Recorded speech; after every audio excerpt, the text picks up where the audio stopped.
Nós outros vamos pensando jogo a jogo, para ver se conseguimos estar em Cali o mais tempo possível. E se chegaremos lá à final é muito difícil, mas vamos tentar. A fortaleza da equipa é pelo seu conjunto, pelo seu todo. Não há grandes individualidades e joga pelo seu conjunto.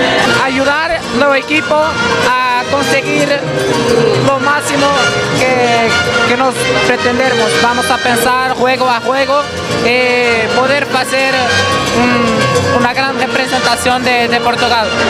El primer juego tenemos de Uruguay.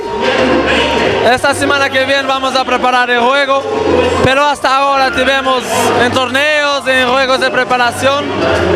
Y a partir de esta semana vamos a preparar el primer juego para entrar para vencer. Estamos en un grupo complicado, pero nuestro objetivo es pasar a la siguiente fase. Y yo pienso que vamos a conseguir.